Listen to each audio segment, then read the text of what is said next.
So thank you once again for joining in this series of podcast in artificial intelligence, machine learning and data science applications in finance conducted by us, Indian Institute of Quantitative Finance. As you have seen in the first episode, we have discussed in general about the difference between AI, machine learning and data science and their applications in finance. So in this, we would continue from that, and here we would actually, as we have promised in the first episode, we will be discussing more on the career side, the career trajectory, the roles, responsibilities in this industry.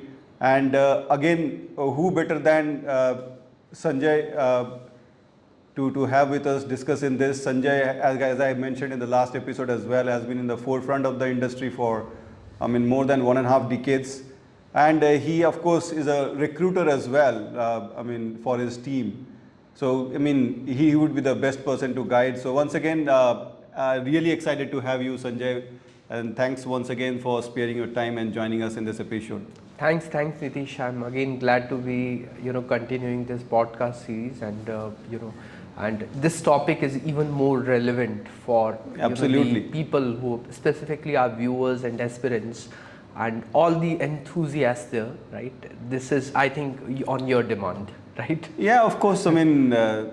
Learning is, nowadays is, of course, when everybody wants to learn something to improve their career. So the career aspect is like the most important thing whenever somebody is discussing about any field, be it any industry, right? So probably this is the most important area, like where people have a lot of questions, right? So, in terms of the overall, the application of this industry, how their career trajectory would be, where they will land, what kind of jobs they can have. Yes, by building a career set in this kind of field, right? So first thing, what I would like to start this episode with is that first is to understand. A lot of people think that machine learning and data science, they generally think of this as together, and then they think that these are both of these are similar set of roles. They converge, and then people have a lot of confusion actually, or rather also, like, again, they are not very clear about the distinctions as well. So what is your thought on that? Again, is it something like, again, is the same thing, or it is different kinds of roles? So if you can first throw your light on that. Yeah, absolutely. And since we are in an industry which is still evolving as we speak, right? Our role families and different potential roles and career trajectories are also evolving, right? But as you said that these are considered to be conjoined twins. Yep. Obviously they are not, right? And they are rather siblings but not conjoined twins. So Wonderful. Data science could not be interchangeably from a career role perspective be seen as same as AI/ML. Correct. Right? And the differences are this, that obviously both are the underlying skills, some of the skills and some of the core competencies are although the same, which underpin both of them, which create competency for both of them. Right. But at a specialization level, they will tend to diverge. Right. So a data scientist will have a different skills to hone up. AI/ML expert or AI/ML researcher would have different skills to hone up. Okay. Is it interchangeable? People, can they move from like being a data scientist to a machine learning expert and vice versa?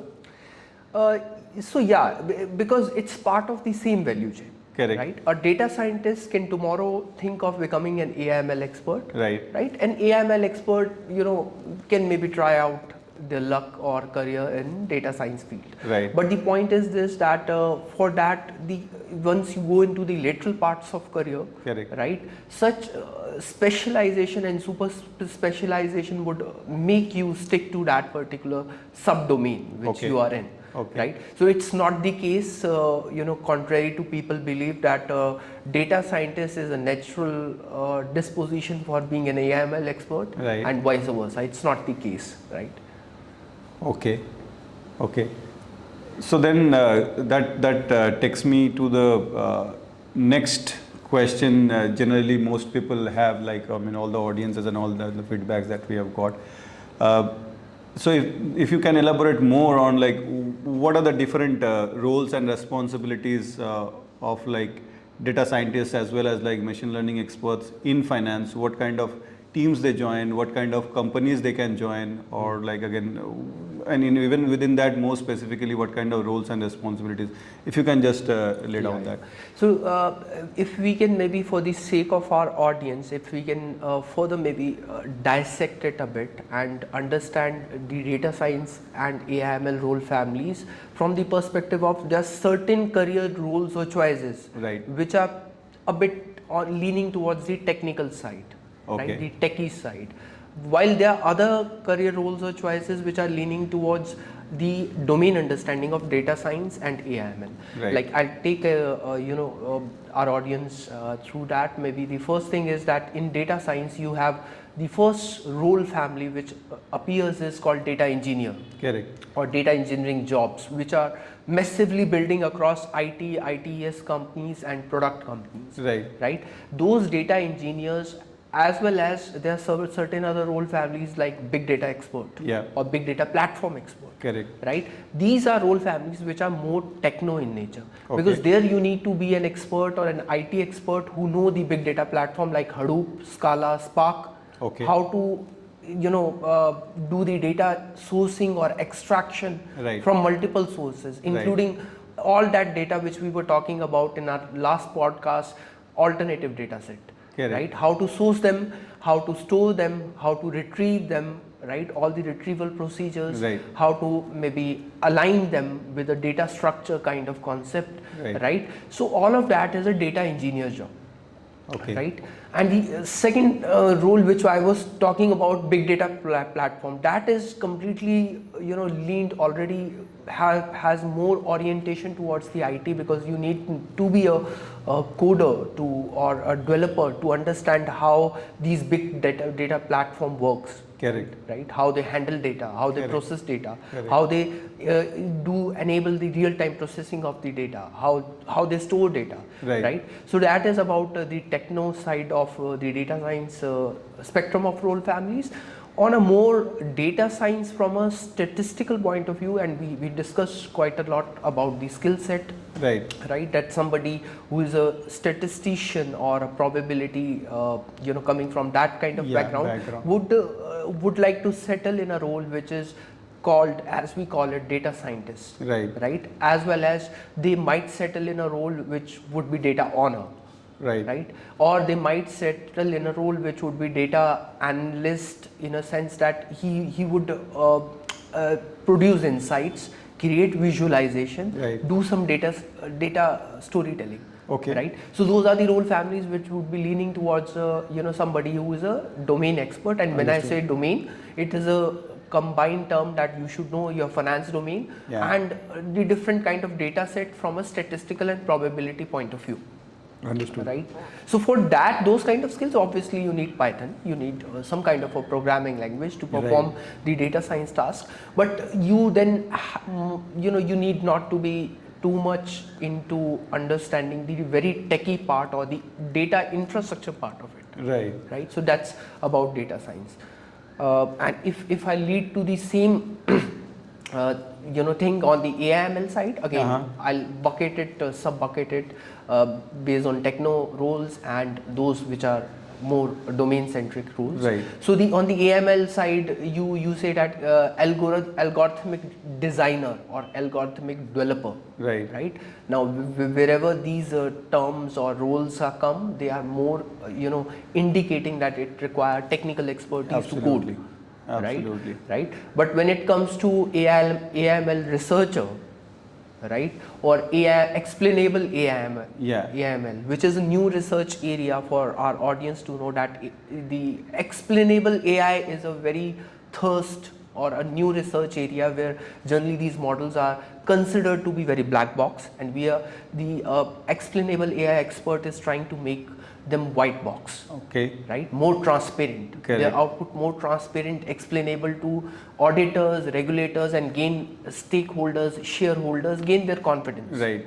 in such a models. Right. So that is another role family, explainable AI along with AIML researcher who is very methodology driven, Correct. who understand the mathematics well, Correct. who understand the methodology well, who understand where that particular methodology for which kind of data set or for which kind of use case it would work, for which other use case it won't work. Right. Right. So so one should then clearly be very clear in their mind, right, what they are aiming for, Okay. where they are coming from, right, what support their interest, evolving interest, as well as basically they need to build on their key skills which they have built in the past as a lateral entrant into the market AIML area, right. One can maybe leverage their existing skills and Absolutely. root out a career if they have understanding of these different career choices or career trajectories which are available to them. Correct. Absolutely. I mean, that actually leads to my next question, in fact. In the sense, since you mentioned as a lateral entry, in fact, actually, I was meaning to ask that as a lateral entry part. So, I mean, before I can entering this today's talk room, actually, right? So we were discussing that again. You, of course, I mean, you hire a lot, but most of your hiring generally is from the leading statistical institutes and all that, right? So my question is that, yeah, I mean, we understand and we have discussed in our first podcast as well that like people coming from a statistical background or quantitative background, they have an edge, no doubt about it. But how about other people who want to enter into this field? I mean, of course, you mentioned that their learning curve will be more. But again, do you think if they acquire the knowledge, like industry is willing to consider, say for example, somebody from a pure commerce or finance background, if they learn the domain, do you think that they will get a chance to make a career? The good part, Nitish, is that there is no glass ceiling, right? Wonderful. It's like it's overwhelming for a lot of other people who have these, Ivy Leagues degrees. Right. Many IITians or maybe many triple IITians or even ISI, because they also see that when they were getting trained or educated Right. or acquiring their degree, they were not taught this subject. Right. Right. They also were presumptive that it is just something like repackaging of the same thing, same education which they got, like statistics has been repackaged to become data science. Correct. Some part of it is that they obviously have fundamentals, but they also have a road to travel. Right. So that's an exciting news for our viewers, that this is the only field, right? People like, even if I would take my example, right, there are multiple such examples who have entered from nowhere, right? Absolutely. Right. I'm not from engineering background, right? Nor am I from pure statistic background, but I entered, right? So this is an evolving, something like boiling, melting pot, where a lot of it only requires you to understand that at this point in time, right, you have to get onto it, right? Get onto this bandwagon rather than thinking of it as some terrestrial thing which is coming and changing the earth. Right. The sooner you get onto it, you realize that the journey is not that difficult. Industry is quite open. The hiring pattern is like your work or your project work or your body of work proves yourself rather than some kind of fancy terms or some kind of coin terms on your CV. So if you have a GitHub repository project through which you can demonstrate that you have done some kind of a relevant work in that area, you would be considered more highly than somebody who has a fancy degree or who has these fancy terms mentioned on their CV, right? So it's not stereotypical, I would say, and that's quite a good news for most of That's very good news, in fact, actually. So for the audience, actually, on that note, we will conclude this, but again, that's like probably a very exciting news for people and particularly the aspirants who think that not having a mathematical or statistical background is a hindrance. So there is no bar. As long as you learn the skill sets, you would have the opportunity, right? And of course, I mean, with that note, actually, like again, we would conclude this episode. See you again in the next episode. Keep following us. We'll be talking a lot in the next episode about the the field, the domain, career, and like particularly the areas where we are involving AI and ML in finance. Thank you.